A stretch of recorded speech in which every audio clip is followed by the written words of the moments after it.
have watched a good man lose 10 years of his character in 4 seconds. Not because of what he did over those 10 years, but because of the one afternoon he finally raised his voice. And that is the 4 seconds they kept. They did not keep the swallowing. They did not keep the nights he stayed calm while something in him was breaking. They did not keep the patience that cost him more than anyone will ever know. They kept the crack. They played it back. They built their whole story around the single moment the pressure finally found a door. Maybe he is you.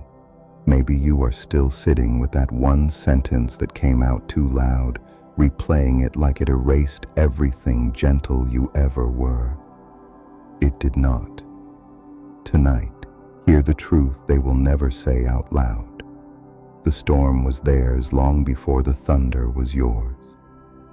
For years, you were the quiet one. You took the disrespect and called it patience. You absorbed the small cruelties and told yourself a man should be able to carry weight without complaint. You swallowed the sentence before it could climb into your throat, again and again, until your chest became a room where unfinished arguments went to die, and no one clapped for that. No one ever notices the man holding the storm still. They only notice the moment his hands finally shake. That is the cruelty of it. The discipline is invisible. 1,000 times you chose silence over damage, and not one of those times made the highlight. But the single time the weight won, the single time your voice broke its own leash, that they saw, that they remembered. Understand what actually happened in that room. It was not your character failing. It was your character finally reaching the end of a rope no one else was strong enough to hold as long as you did. Here's what careless people do, and they do it without even naming it to themselves. They show your fire and they hide the match. They will not show what they did before. They will not show the provocation, the pressure, the years of prayers you offered instead of replies. They will show the 4 seconds and hide the 10 years. And a crowd cannot tell the difference because a crowd was not in the room for the 10 years. They only saw the broken window. They never saw the storm that broke it. So they gather around the window and they point and they build a clean little story where they stayed innocent and you became the danger. That is how cowards make a case. They provoke, then they record. They wound, then they act wounded. They push a man toward the fire, and the moment he sweats, they call him dangerous. Do not help them finish that story. You know what happened in that room. You do not owe them a second take, and this is the trap you must see clearly, because it is set on purpose. There are people who want you to break again because it would make their version look honest. They poke.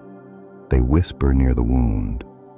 They bring up the old thing in the new argument, watching your jaw, waiting for the crack, because one more ugly moment is worth more to them than 100 quiet ones.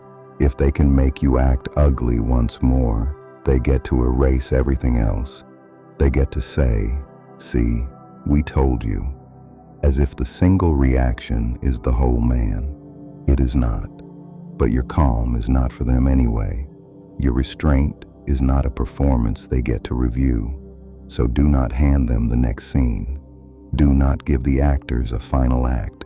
The most dangerous version of you is not the one who finally shouts. It is the one who never gives them the shout they are hunting for. If this reached you, stay. There will be more nights like this one, and you do not have to sit through them alone. You keep thinking that one moment defined you. It did not. A man is not the worst 4 seconds of his hardest year. A storm can be loud once and still not own the house.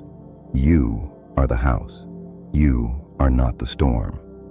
The crack in your voice was not proof that you were weak. It was proof that you were human and that you had carried something heavy for far too long with far too little help. There is a difference between a man who is cruel and a man who is tired. There's a difference between a heart that broke and a heart that turned to a weapon. Yours broke. It did not turn. That distinction is everything, and the people pointing at the window will never make it, because making it would cost them the story where they did nothing wrong. Let them keep the story. You keep the truth. The truth is quieter, but it does not need maintenance. And here's the thing no crowd can give you and no crowd can take.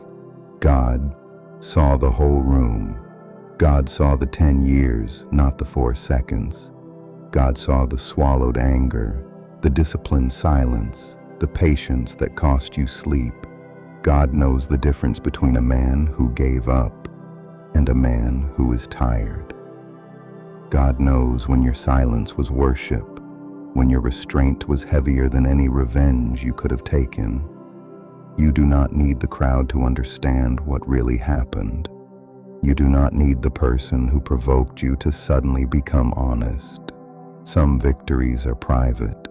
Only God knows the blood they cost. So stop waiting for witnesses. Stop cutting your piece into pieces trying to explain the storm to people who only ever wanted to film the thunder. Heaven is not blind to a clean heart trying under pressure not to become bitter. So this is where you stop negotiating with your own dignity. Not with anger, not with revenge. With a calm face and a heavy heart, you take your name back. Do not explain the 4 seconds to people who hid the 10 years. Every explanation just becomes another window for them to break. Let them misunderstand you. Let them call your quiet coldness. Let them call your distance pride. People who live by reaction will always mistake peace for defeat. Keep your manners. Keep your work. Keep your prayer. Keep your distance from the room that was built to drain you.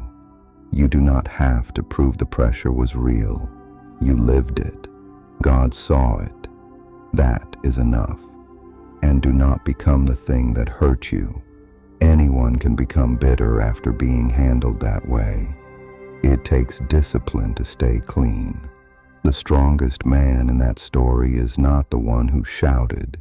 It is the one who refused to shout again. And when the memory of that one afternoon comes back to visit, as it will, arriving quietly on some ordinary evening to press the old shame into your chest, let it come and let it pass without handing it the keys, because you are not that 4 seconds, and you were never that 4 seconds. You were the 10 years of holding a weight that would have crushed most men long before their voice ever broke. And the morning is coming when their name will arrive in your mind and find no wound left to sit in, when the sentence that came out too loud will finally sound like what it always was. Not the failure of a weak man, but the last honest sound of a strong one who had simply carried alone for too long. And on that morning you will not need them to understand. You will not need the crowd to be corrected. You will only need to wash your face and put your feet on the floor and continue. Still here, still clean, still standing where the storm was never yours to begin with.